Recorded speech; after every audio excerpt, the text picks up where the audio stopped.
இதோ நான் என் தூதனை அனுப்புகிறேன், அவர் எனக்கு முன் வழியை ஆயத்தம் செய்வார். அப்பொழுது நீங்கள் தேடுகின்ற தலைவர் திடீரென தம் கோவிலுக்கு வருவார். நம் ஆண்டவராகிய இயேசு கிறிஸ்துவின் அன்பும் அருளும் அமைதியும் மகிழ்ச்சியும் உங்கள் அனைவரோடும் இருப்பதாக. அன்பிற்கு பிரியமுள்ள சகோதர சகோதரிகளே, நமது ஆண்டவர் இயேசு கிறிஸ்துவை கோவிலில் காணிக்கையாக ஒப்பு கொடுக்கப்பட்ட இந்த நாளில், இந்த நாளினுடைய முக்கியத்துவத்தை நாம் ஒவ்வொருவரும் உணர்ந்து கொள்ள வேண்டும், புரிந்து கொள்ள வேண்டும். லேவியர் புத்தகம் 12வது அதிகாரம் 2 முதல் 8 வரை உள்ள இறை வார்த்தைகளை நாம் வாசித்தோம் என்றால், ஒரு குழந்தையை பெற்ற தாய் தன்னை முழுவதுமாக சுத்திகரிப்பு செய்து கொள்ள வேண்டும். அதாவது ஒரு குழந்தையை பெற்றெடுக்கிற தாய் ஆனவள் தீட்டுப்பட்டவளாக கருதப்பட்டு யூத சட்டத்தின்படி அவள் தூய்மை பெற வேண்டும், தன்னை புனிதப்படுத்திக் கொள்ள வேண்டும் என்பதற்காக இந்த தூய்மை சடங்கானது நிறைவேற்றப்படுகிறது. ஆண் குழந்தை பிறந்தால் 40 நாட்கள் காத்திருந்து 40 நாளுக்கு பிறகு கோவிலில் இப்படி இந்த தூய்மை சடங்கை ஒவ்வொரு தாயும் செய்ய வேண்டும். ஒருவேளை பெண் குழந்தை பிறந்திருக்கிறது என்றால் 80 நாட்களுக்கு பிறகு ஆலயத்திற்குள் வந்து இந்த தூய்மை சடங்கை நிறைவேற்ற வேண்டும். இது யூத சட்டமாக இருக்கிறது. அதுபோலவே விடுதலை பயண புத்தகம் 13வது அதிகாரம் 2 மற்றும் 12 இறை வார்த்தைகளை நாம் வாசித்தோம் என்றால்,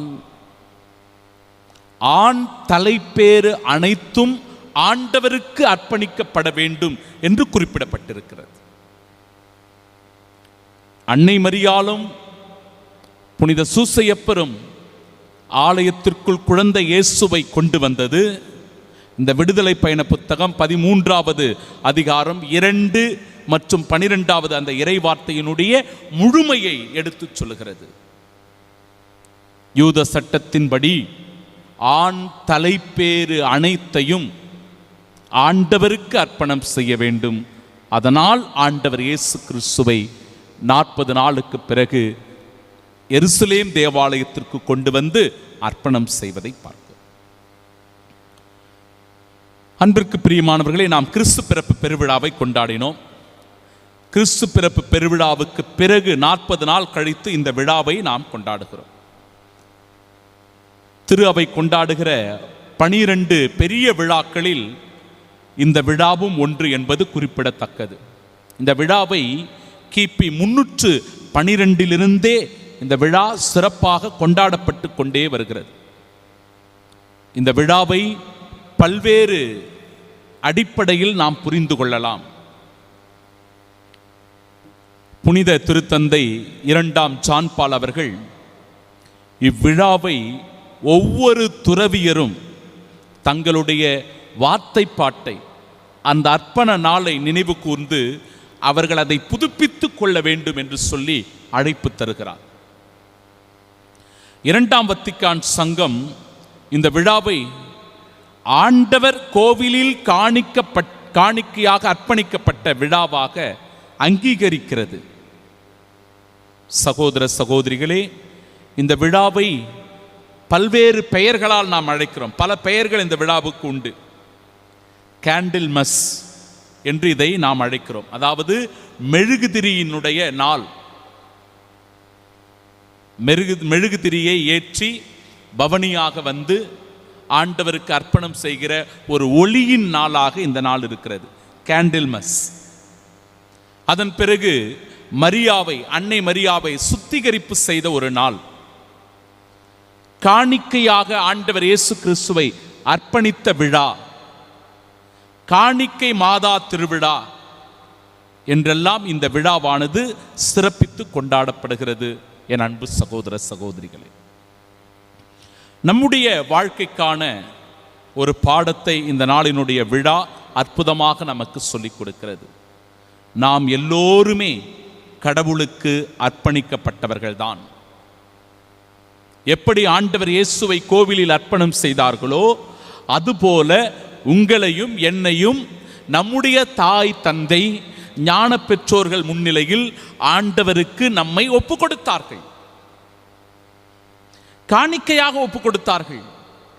திருமுழுக்கு என்கிற அருட்சாதனத்தின் வழியாக நாம் எல்லோரும் கடவுளுக்கு அர்ப்பணிக்கப்பட்டவர்களாக இருக்கிறோம், கடவுளால் முத்திரையிடப்பட்டவர்களாக இருக்கிறோம், அவரால் தேர்ந்து கொள்ளப்பட்டவர்களாக இருக்கிறோம். எனவே இந்த அர்ப்பண வாழ்வை உணர்ந்து இறை விசுவாசத்தில் நிலைத்திருக்கக்கூடிய கிறிஸ்தவர்களாக நாம் எப்பொழுதும் கடவுளுக்கு உண்மை உள்ளவர்களாக வாழ்க. கத்தோலிக்க இறை நம்பிக்கையை இறுதி வரை நம் வாழ்க்கையில் ஏற்று கடைபிடிக்கிறவர்களாக இருக்க வேண்டும். இந்த அர்ப்பண வாழ்வு குறிப்பாக துறவிமார்களாக இருக்கிற எங்களை போன்றவர்களுக்கு, குருவானவர்களாக அருட்கண்ணியர்களாக இருக்கிறவர்கள் வார்த்தைப்பாடுகளை எடுக்கிறோம். ஒவ்வொரு வார்த்தைப்பாடும் மிக மிக முக்கியமான ஒன்று. ஏழ்மை என்கிற வார்த்தைப்பாடு, கற்பு என்கிற வார்த்தைப்பாடு, கீழ்ப்படிதல் என்கிற வார்த்தைப்பாடு, இப்படிப்பட்ட இந்த வார்த்தைப்பாடுகள் எல்லாம் இந்த நாளில் புதுப்பித்துக் கொள்ளப்படுகிறது. ஆண்டவரே, நீர் அர்ப்பணிக்கப்பட்ட இந்த நாளில் நாங்களும் எங்களுடைய குருத்துவத்தை, எங்களுடைய துறவரத்தை புதுப்பித்துக் கொள்ளுகிறோம் என்று சொல்லி கடவுளுக்கு அர்ப்பணிக்கின்ற ஒரு விழா நாளாக இந்த நாள் அமைந்திருக்கிறது.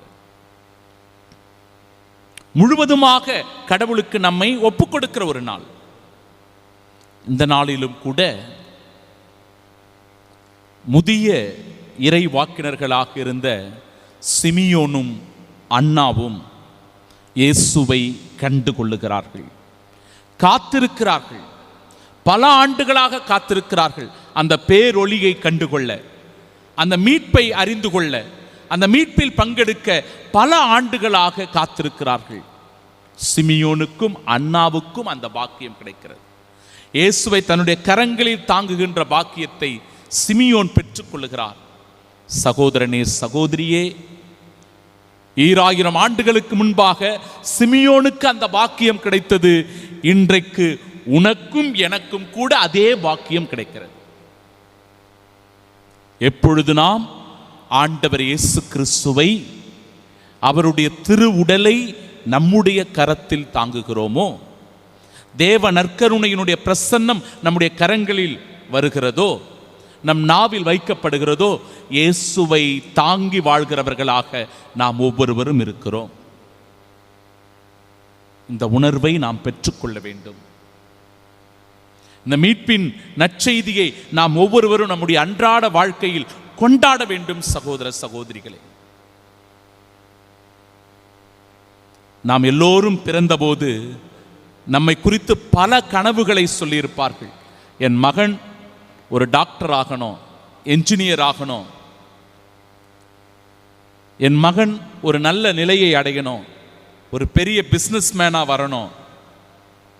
பலவித கனவுகளை நம் மீது நம்முடைய பெற்றோர்கள் வைத்திருப்பார்கள். ஆனால் குழந்தை இயேசுவை கோவிலில் காணிக்கையாக அர்ப்பணிக்கப்பட்ட இந்த நாளில் இயேசுவை பற்றிய கனவு என்ன? எப்பேற்பட்ட செய்தி அன்னை மரியாளுக்கும் புனித சூசையப்பருக்கும் கொடுக்கப்பட்டது? உமது உள்ளத்தையும் ஒரு வாள் ஊடுருவி பாயும். ஒரு குழந்தை பிறந்தால் அந்த குழந்தை நன்றாக வாழ வேண்டும் என்று சொல்லிதான் நாம் நினைப்போம். ஆனால் இந்த குழந்தை ஒரு மிக பெரும் ஒரு துயரத்தை சந்திக்க போகிறது. அந்த தாய்க்கு ஒரு மிக பெரும் ஒரு வேதனை, வலியை தரப்போகிறது. இந்த உலகத்தினுடைய மீட்பிற்காக, இந்த உலகத்தில் வாழ்கின்ற மக்களுடைய பாவ கரைகளை துடைப்பதற்காக இந்த இறைமகனுடைய பிறப்பு ஒரு நற்செய்தியாக, மீட்பாக மாறப்போகிறது. இந்த அர்ப்பணம் சிலுவையில் நிறைவேறப் போகிறது, சிலுவையில் முடிவுறப் போகிறது, சிலுவையில் முழுமை பெறப்போகிறது. என் அன்பிற்கும் பாசத்திற்கும் உரியவர்களே, அன்னை மரியாளை கோவிலில் அர்ப்பணித்த விழாவை கொண்டாடுகிறோம். ஆண்டவர் இயேசு கிறிஸ்துவை கோவிலில் அர்ப்பணித்த விழாவை சிறப்பித்து கொண்டாடுகிறோம்.